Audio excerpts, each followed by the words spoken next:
A partir del año 2009, el sistema financiero español y muy en particular el sistema de cajas de ahorro fue objeto de un millonario rescate estatal que obviamente terminaron pagando en última instancia los contribuyentes.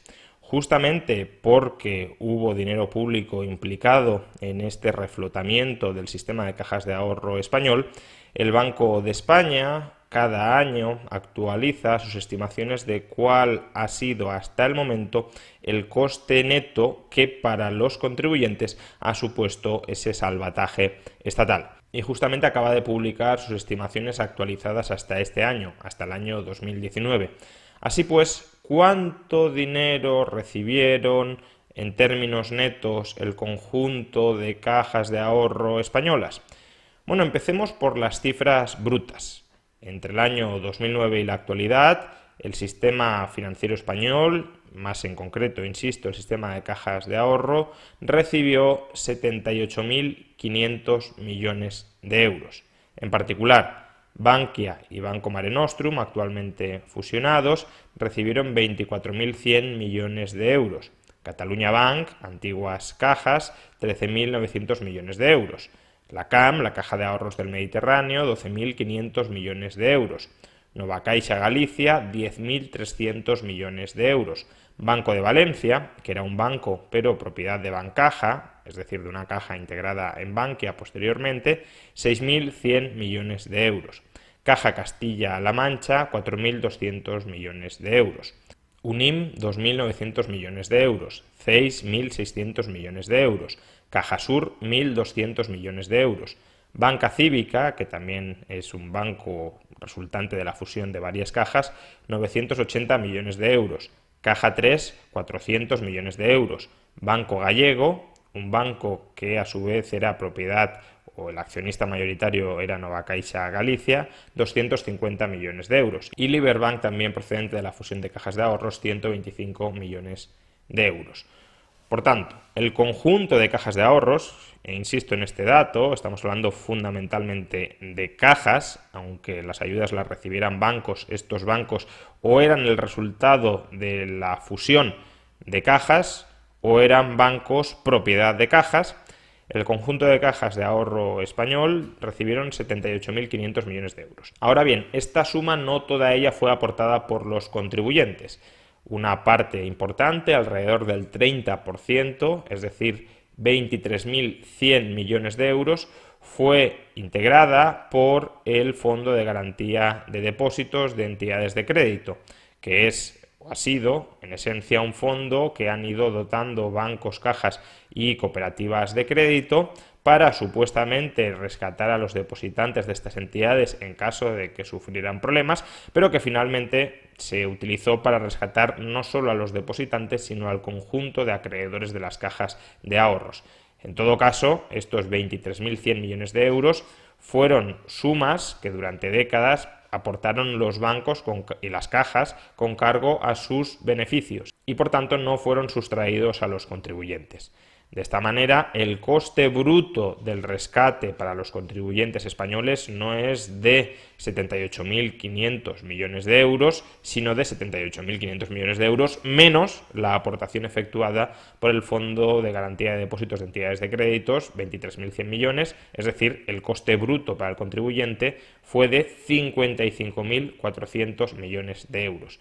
Pero de nuevo, estamos hablando de coste bruto. ¿Y por qué es importante remarcar que se trata de coste bruto? Porque una parte de ese dinero, no mucha, pero una parte ha sido recuperada a través de los procesos de privatización y de adjudicación de las cajas de ahorro rescatadas.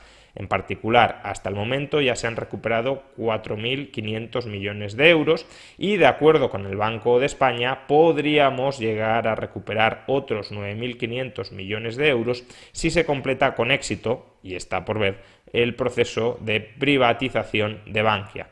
Por tanto, 4.500 más 9.500 millones de euros significaría que en total recuperaríamos unos 14.000 millones de euros de los 55.400 millones que inyectarán los contribuyentes. Y por tanto, el coste neto, este sí, coste final para los contribuyentes de reflotar, de recapitalizar, de rescatar el sistema financiero español, el sistema de cajas de ahorro español, ascendería a 41.400 millones de euros.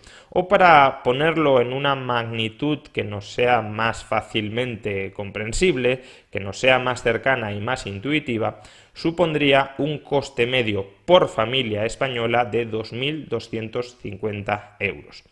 2.250 euros no al año, no es que cada año tengamos que pagar estas sumas, sino 2.250 euros de una vez. Pero, aunque solo sean 2.250 euros de una vez, se trata de una cantidad de dinero muy importante, 2.250 euros de media por cada familia española, que les han sido arrebatados para reflotar entidades de crédito quebradas. Se trata de una suma muy importante que debería invitarnos a efectuar tres importantes reflexiones sobre el proceso de rescate, de recapitalización de las cajas de ahorro españolas. En primer lugar, ¿no había otras alternativas al rescate de las cajas de ahorro con dinero público, con dinero de los contribuyentes? Bueno, algunos pensamos que sí.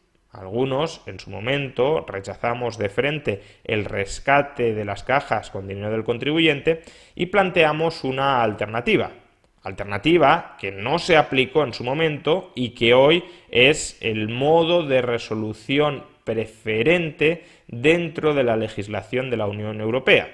Si nos hubieran hecho más caso cuando lo propusimos y no hubiesen esperado a que la Unión Europea convirtiera esta idea en la preferente para solventar, para resolver, para solucionar problemas de solvencia en las entidades financieras, hoy tal vez a los contribuyentes españoles no les hubiese salido tan sumamente cara la factura del reflotamiento de las cajas de ahorros. ¿Y en qué consistía esta alternativa? Pues la alternativa consistía en lo que se conoce como bail-in, es decir, un rescate de la entidad no a costa del contribuyente, no buscando fondos fuera de la entidad financiera, sino a costa de los acreedores de las entidades financieras quebradas. Una entidad financiera quiebra cuando el valor de su activo es inferior al valor de su pasivo, es decir, cuando el valor de lo que tiene es inferior al valor de lo que debe. ¿Cómo se puede aplicar el bail-in? Recortando las deudas de la entidad hasta que vuelvan a ser iguales al valor de sus activos. Por tanto, si recortamos las deudas de la entidad, lo que significa es que los acreedores de las entidades financieras quebradas habrían recibido una menor cantidad de dinero del que se les adeudaba. Pero recibían esa menor cantidad de dinero del que se les adeudaba porque la entidad estaba quebrada. La alternativa que se aplicó fue que los acreedores recibieran todo el dinero que se les adeudaba, ¿cómo? A costa de extraérselo al contribuyente. Pero esta solución no solo es injusta, porque están pagando justos los contribuyentes por pecadores, los acreedores que financiaron las cajas de ahorros y que por tanto les proporcionaron el combustible para que desarrollaran una actividad tremendamente imprudente, sino que además a largo plazo es muy problemática y muy distorsionadora. Si siempre rescatamos a los acreedores de las consecuencias de su propia imprudencia, de las consecuencias de su propia irresponsabilidad, no van a tender a ser más prudentes y más responsables en el futuro. Seguirán financiando aventurismos de las cajas de ahorros con la expectativa de que seamos todos los demás los que les paguemos la factura de esa irresponsabilidad. Por tanto, el bail-in, el rescate de las cajas a costa del acreedor, imponiendo quitas en la deuda del acreedor, habría sido mucho más justo y mucho más eficiente a largo plazo que el bail-out, es decir, el rescate a costa de agentes externos a la entidad, en esencia los contribuyentes. ¿Por qué no se hizo esto? Bueno, es difícil de saber, pero una razón perfectamente puede ser que entre los acreedores, entre los principales acreedores de las cajas de ahorro españolas, no solo estaban ahorradores e inversores españoles, sino también bancos franceses y alemanes. Y por tanto se utilizó el patrimonio del contribuyente español para minimizar los quebrantos, para minimizar las pérdidas de los bancos franceses y alemanes que habían financiado la burbuja inmobiliaria española a través del sistema de cajas español. Habría sido muy preferible que esos bancos franceses y alemanes se comieran con patatas las pérdidas derivadas de la burbuja financiera que ellos sufragaron, en lugar de protegerlos, en lugar de aislarlos, en lugar de eximirlos de asumir las pérdidas que ellos mismos contribuyeron a generar. Segunda reflexión importante a raíz de este enorme coste del rescate público del sistema de cajas español. Va a ser muy complicado que recuperemos estos 41.400 millones de euros que ha costado el rescate a través del impuesto a la banca que plantea Podemos.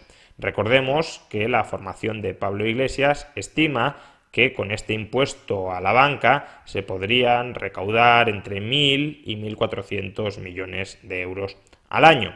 Por tanto, el tiempo que con esta recaudación necesitaríamos para recuperar todas las pérdidas que se han producido en el rescate de las entidades financieras españolas ascendería a unos 25 o 30 años, siendo relativamente optimistas. En realidad, de hecho, este número de años es todavía mayor del que se deriva considerando una recaudación impositiva de entre 1.000 y 1.500 millones. Y es que realmente este impuesto solo debería recaer sobre aquellas cajas de ahorro rescatadas o si esas cajas de ahorro hoy en día integran algún banco, han sido absorbidas por algún banco, sobre la porción del negocio de ese banco atribuible a la caja de ahorro rescatada. Podemos propone implantar este impuesto a la banca sobre todos los bancos, hayan recibido ayudas públicas o no.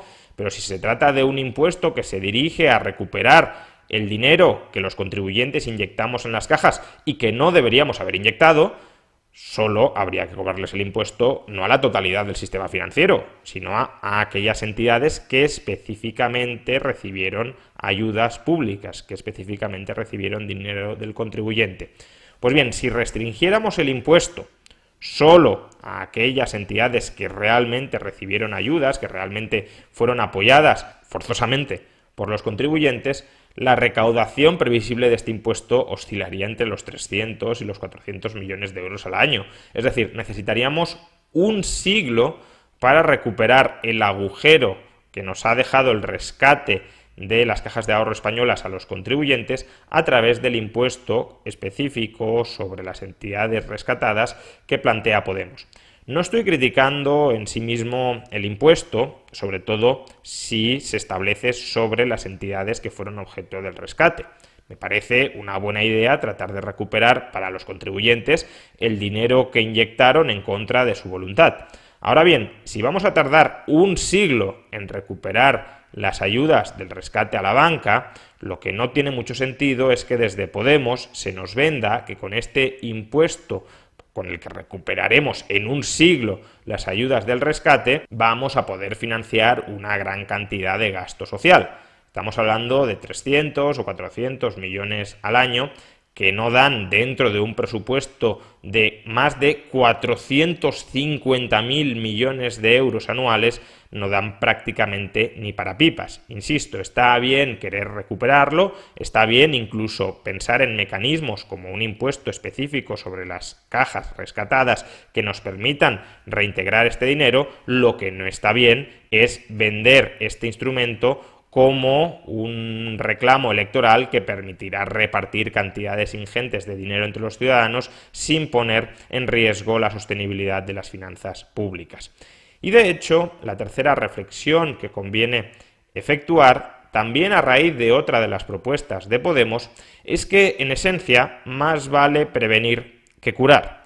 Recordemos que Podemos está defendiendo no privatizar Bankia y convertir Bankia en un banco público administrado con criterios políticos, es decir, administrado por políticos que financien aquellos proyectos personales o empresariales que esa dirección política, ese gobierno, considere que son necesarios para el buen desarrollo de la economía.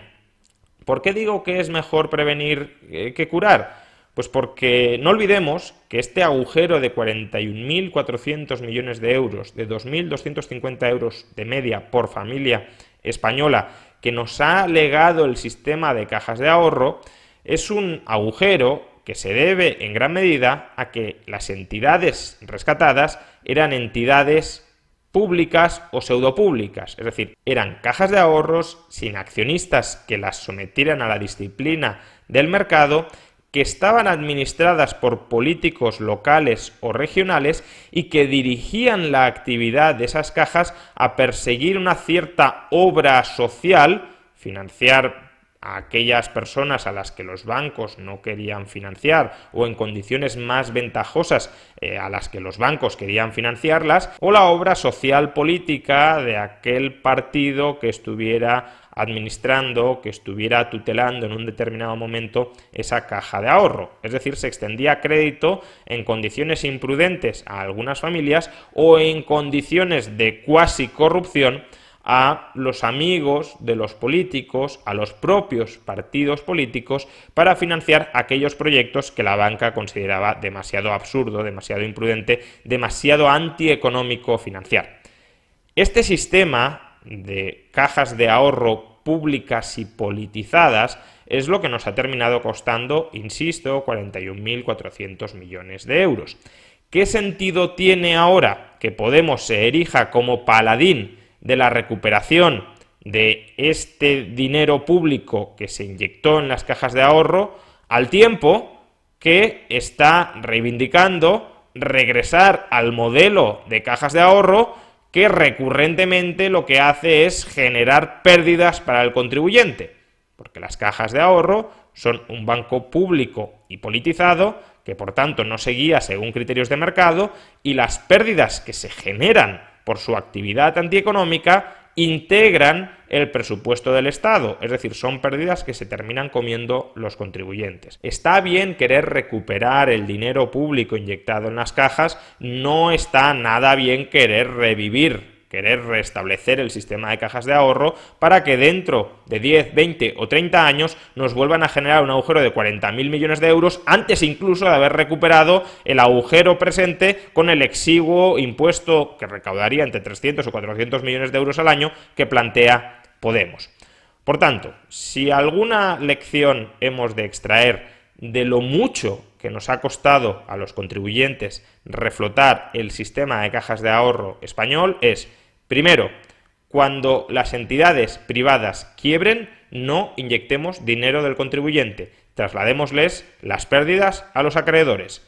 Segundo, no creemos entidades públicas manejadas por políticos para atender a fines políticos.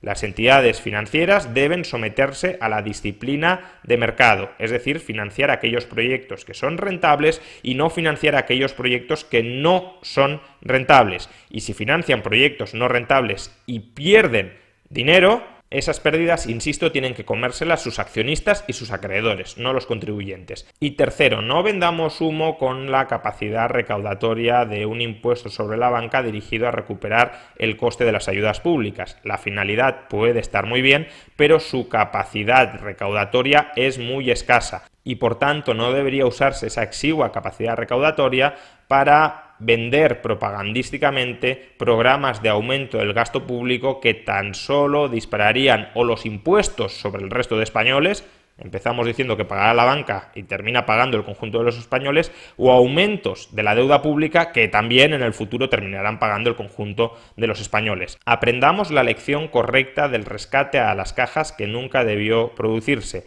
Necesitamos entidades financieras más responsables de su propia gestión, no más entidades financieras que son irresponsables de su gestión porque tienen capacidad para socializar sus pérdidas hacia el resto de la sociedad. Y aquí se incluyen tanto bancos privados que cuentan con el privilegio de ser rescatados por los contribuyentes, como también bancos públicos que por su estructura son permanentemente rescatados por los contribuyentes. Más banca expuesta al mercado y menos banca en manos de los políticos o de los lobbies que capturan a los políticos.